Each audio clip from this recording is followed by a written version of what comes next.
Today I want to talk about digital twins. And though the lights are turned down, I'm already seeing eye rolls because digital twin is an abused buzzword. It is. You hear digital twin and people say, oh, it's going to predict all your failures. It's going to solve all these problems automatically. It'll give you stock picks. It'll even tell you who's going to win the next championship game. It's probably Georgia, so I guess that part's easy.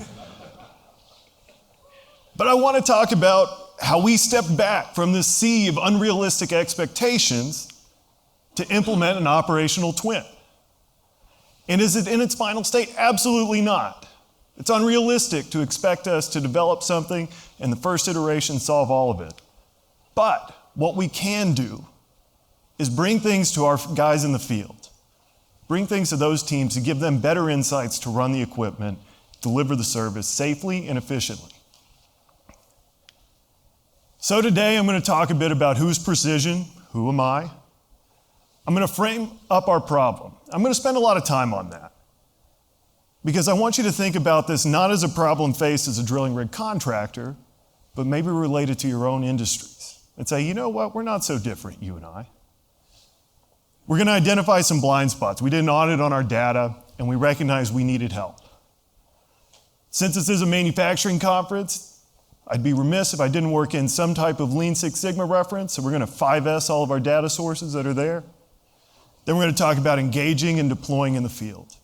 What are some key elements in designing and implementation that I encourage people to employ in their own journey? So first, precision drilling. We're a leader in the drilling rig space. We believe in delivering high value through high performance. And I think technology is at the cornerstone of this strategy. That's where I come into play. Who am I? I'm Russell. It's good to meet you. I'm a dad. I'm a husband. Who's not pictured here, that's my son James and my wife Carrie, is that we're expecting a baby girl on July 6th. So I have cashed in all of my goodwill to be here with you. And when I tried to use a more recent photo, I was told in so many words, if you value your life. So this is a much older photo. I'm also an engineer, so I'm going to speak confidently about a variety of subjects that I have no business talking about. I'm an MBA student, so I get to use my patent pending, trademark pending phrase, MBA splain. And so I get to add a note of condescension when I add an explanation to it. I also help companies implement digital transformation, and when it comes to getting things done, I'm the dude. So that's what you call me. That or dudeness or duder or el duderino, if you're not into the whole brevity thing. May I say, by the way, how hard it is to work in a pop culture reference into a presentation on asset health? Like, you may take nothing else out of this presentation, and you may say, oh, that was the Big Lebowski guy, and my work here is done. So let's jump into the problem. I like the iceberg analogy. It's tired, but it works really well. On the surface, we are running our equipment, our drilling rigs, harder than we ever have before. A few years ago, it might take us 30 days to drill a well in certain regions. Now, we can drill that same well in 3 to 5 days. Pretty staggering improvement on production. Let's dive a bit deeper. Employees, labor, knowledge. Somehow we're not gaining experience as we're hiring people. People are being poached away. People are leaving oil and gas for good. That's a challenge. But we're not alone. I know there are many industries that are losing experience. They're looking for that. They have to find a way to supplement and reduce that learning curve. Last piece is supply chain. COVID happened, y'all. It's nice to be on the other side of it. It's nice to be in a group. It's nice to not have a mask. But I think we've all learned a great deal about our supply chain, and there are a lot of cracks in it, and we have to address that. We have to plan around that, and we have to find ways to address those weaknesses that are there. These are all considerations that we had when we were building out a tool. Now, what I want to also talk about is the layout of a modern drilling rig, because that adds some unique challenges that are here, and not everyone here is familiar with a drilling rig. Now, you may have seen Armageddon, which is pretty accurate. There Will Be Blood, still somewhat accurate, and Giant, which we really try to avoid the dancing in the oil scene. Guys now just have terrible rhythm.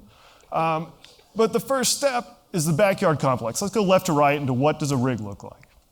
The backyard complex, when we go and establish a presence on a location, we put all these heavy pieces of equipment, multiple Caterpillar, I know Caterpillars here, locomotive engines that are driving more than 1 megawatt generators that are providing power to the system.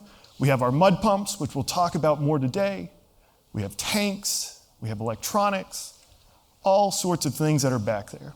Now, I said when we come on, that heavy stuff stays still because something's moving. And to allow that movement, oh, by the way, I forgot to mention, shameless self-promotion. We have batteries. Move over, Toyota Prius, okay? Rigs have batteries too, which is pretty cool, right? Hey.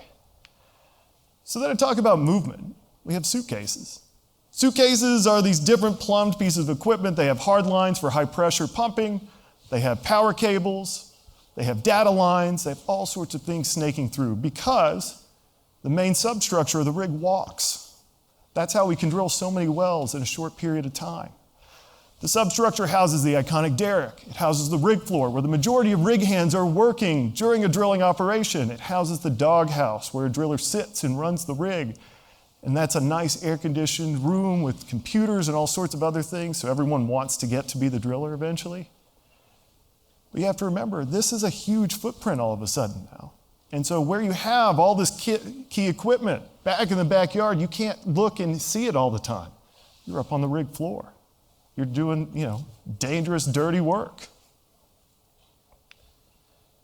In addition to this problem is that we do have legacy assets. Now, there are plenty of equipment manufacturers that have approached us and they've offered these generous terms to replace every capital asset that we have on a rig to make it smart, which is not a practical solution for us from a capital standpoint. So we are going to use what we have. And these are mud pumps. Mud pumps, things to remember, they're really big and they're really dumb. They can accommodate a variety of slurries. They can pump and damage themselves, but it's a brilliant design. You can trace it back to the 1600s, the positive displacement triplex pump. Now, why do we use that? This design, by the way, was 1940s or 50s is where it really kind of cleaned up. Because it can accommodate a variety of slurries. It can accommodate a variety of pressures. We can maintain it and service it in the field, which has affected our crew's attitudes and their behaviors. If it ain't broke, don't fix it. Run it till it fails. Then when you talk about fixing something, being from Texas, what we'd say is, I'm fixing to. So there you go. The other problem that we have is we've got a lot of data. Like there are data sources everywhere. And everyone comes to you and they're like, hey, we've got this new database, or hey, Russell, I'm going to blow up all your old data systems, we'll put it in ours. I'm like, nah, we really like what we've got. And we need to pull on these different things. There's some things we can't blow up. And what we've learned is that our drillers are looking at all these different data streams, different pieces from it. They're processing it up here. So we need to leverage that. But despite having all that data, we have blind spots. This is my very technical drawing of where some of these blind spots are. When we started this whole journey, this is the actual drawing when I was talking with the guys at KCF of where are things that we need to improve our monitoring. Fluid end, oil pressure, bearings. Fluid end is a series of valves, seats, moving pistons. Again, not so different, you and I. But despite all the data that we brought together, we still couldn't see these were our key failure points. That's where KCF comes into play. KCF really offered blind spot assistance. Right before we merged into another car on the highway, they have a light that's going up, it's alerting us it's there. And we continue to grow in this partnership. So I can't be complimentary enough of where they are. And here's an example of how we've deployed KCF, insights that we've gained, and how we're meaningfully reducing downtime for our operations and operating safer. So we've identified all these data spots. We've identified this organic logic that's going on in the driller's head, and we need to think, how do we bring all this together? How do we codify what's going on in here? Because we're losing these experienced guys. They're being promoted, they're being poached, they're leaving. So we audited our data and we distilled it down to these key data sources that are there. Control system data, PLC tags, Snowflake, Azure, Cloud Instance data, things that we can connect an API to, vibration and pressure sensor data. I'm going to give this one away, that's KCF. And then even static files. Consumables logbook is an example where we digitize paperwork. It's sitting somewhere in the cloud, and no one was doing anything with that data except periodically dumping it into an Excel sheet and then trying to sift through the lines. So we wanted to bring all that in and add context because we have end users. We have analytics engines that we want to use. We have operations teams that want insights. We have our own asset managers that are looking at that supply chain piece that's there. So I like this image because it's another way to visualize what are we trying to do. Data is flowing up from all these independent sources and we're trying to bring it together using a distributed data engine. How's that for a new industry term? But we want to add context to the data. 800 PSI, 100 strokes is different than 5,000 PSI at 100 strokes. We're operating the equipment differently. It's a different environment that's there. So that's adding context. I forgot to mention we needed to design it to scale. We have hundreds of drilling rigs. So if I need to deploy it on one, I want to use that same logic and deploy that onto 50. We needed to automate our monitoring. Drilling rigs do not fail in regular business hours. They fail 5 minutes after you leave the office. They fail at 2 or 3 a.m. So we needed to have 24-hour coverage, times where we couldn't even afford to have full staffing around the clock. We also need an intuitive visual. But this last piece is something that I think people forget, especially when they talk about digital twin, because it's a science project. And that is, have a path to profitability. Have a path to making money from your technology investments. Remember that in everything you design. How is this going to help our business? So I'm going to talk a bit now through the product. And the product, what we did is we really leaned into user stories. And how I'd learned user stories at a different company was, as a user, I want to blank. In this case, we designed this screen as the start of the whole solution of, as a user, like a field superintendent overseeing multiple rigs, I want to see the health of all of my assets on a rig on one screen. Well, that's a lot of data. So if we do thousands of points per pump, all spread out, multiple rigs that are coming in, how can we distill that down? Which was an interesting challenge to have. So then we tried to look at what are things that translate across the Canadian, the US border, everywhere else that we operate. Traffic lights, red, yellow, green. So we leaned into this methodology because it was simple and everyone, the field really liked that. They had ownership. They're like, yeah, I can interpret red, yellow, green. When I see a red number, I'm going to click on it and I'm going to drill down and I get an overview of what that rig's pumps are doing. So then we had to look at all those different data points and try to do the scientific term of bucketizing it. I haven't figured out a better term. I'm sure there is one, but bucketizing is what I'm going with. First, we look at sensors. What is the KCF data telling us? What in the future, what if we start adding new sensors that are out there? Oil quality indicators, oil pressure, different data points that are coming from individual sensors on these pumps. We want to know, is that data source triggering an alert or an alarm? Well, here we go. There's a nice intuitive way. Next is maintenance. How have we traditionally maintained our pumps? We are not going to reinvent the wheel in how we maintain our assets. We've had a lot of success using this. It's time to get to that next level, so let's build on that. So this is looking at pump hours. And part of how we built this incentive, and we'll talk about it in a little bit, was providing an incentive for our teams to perform their paperwork in real time. Because usually paperwork, you might push off and you'll get to it when you get to it. But if we can offer real-time feedback and an incentive, all of a sudden we're getting that data that we need to close out that context for the operations and the maintenance that's being performed. Last piece is we look at operations. Are we operating the equipment as it was designed and in those specifications? Sometimes our operators are going to say, hey, push that pump a little further. It's only a few hundred PSI. It doesn't hurt anything. This is steel. So we need some visuals. We need a way, an independent source to track that. Because our guys are focused on executing the job safely. They can't just be thinking of all these tables that are in an Excel file buried away in an email. So that's where our operating conditions comes into play. And that also offers us room to grow. So we click on one of these pumps and we get into a pump detail screen. And I'm going to walk through a few key features. This is not me trying to sell you the software. It's not a software, it's an internal solution. But I do want to talk about how we've designed this for the field users, how we tried to integrate those different data sources together. Try to spur on creativity in your own ventures.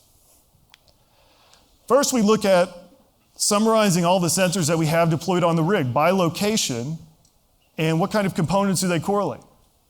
So when we have, for example, a KCF alert going on, whether a warning or an alarm, we can then color code that component so that the new rig hand knows immediately where to look.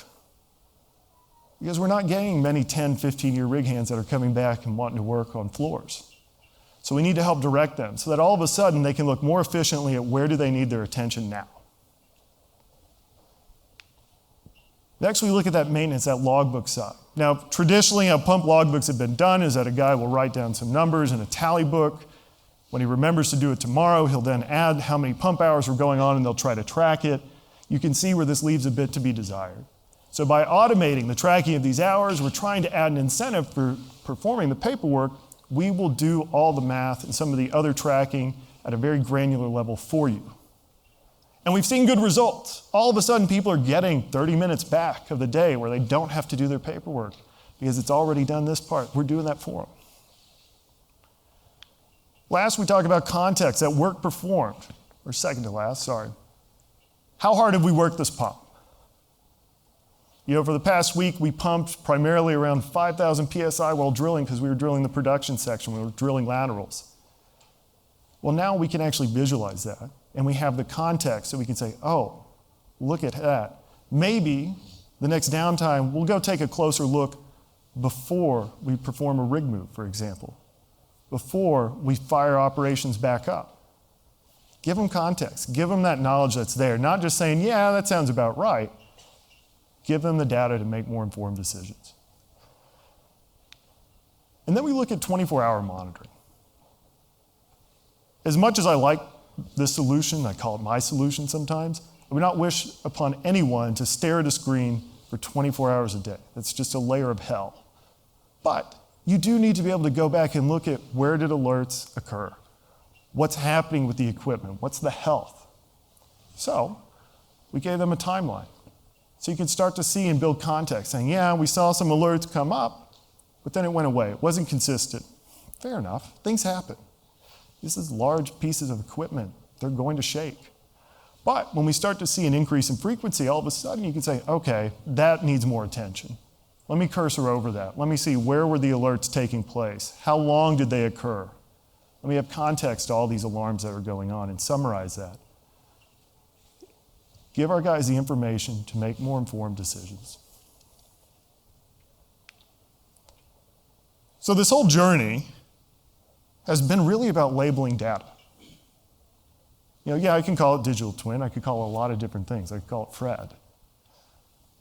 But labeling data is a key first step of our whole journey to enable all these other things that are heaped upon the title of digital twin. So I need the structured, labeled, clean data automatically placed into a spot so that I can then develop more advanced insights. But some of the speakers have talked about, they're further ahead than us by far.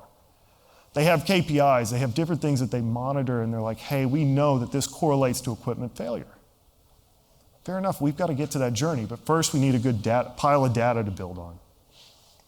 And we believe that building into these next steps will enable that next journey. Let's get into more acronyms, AI, machine learning, you name it, predictive analytics, predictive maintenance, based on our operating conditions, based on our data, so that we know how our equipment's run and how we need to maintain it, and we have trust in the recommendations of that system. So in closing, I'll leave you with a few thoughts. We're not so different, you and I. I would imagine that you face a lot of the same challenges, if not the exact same, short of the drilling rig, although I know one of my competitors is here. Audit your data, though. Look at it, embrace it, and address your blind spots. Accept that there are blind spots. No matter how much you've spent on some system, there may be things that you need to invest in further to build that holistic picture. And don't rest. 5S your process. Build in data wrangling, build in data science into your process that's there. There was an example earlier. How can we focus your time away from the things you dislike onto the things you like? That's exactly that, automating that. No one wants to clean data. It's an awful, awful, awful process. Remember your end user, though, when you build. Remember your field users. Remember your operators as you're out there. Because that's who's going to drive the implementation, the adoption. That's whose behaviors are going to change. And then keep projecting ahead. We didn't just build this to be a fancy dashboard. We did it as part of a journey. And so we use digital twin as a tool to monetize labeling data. And we know that we can build and further monetize things by adding KPIs. And we can further monetize, way over there somewhere, getting machine learning and actual calibrated insights into our equipment. So I want to thank you all for coming out today. Please feel free to connect on LinkedIn. Shoot me an email if you want to connect, exchange ideas. It's been an absolute pleasure talking to you all. Thank you.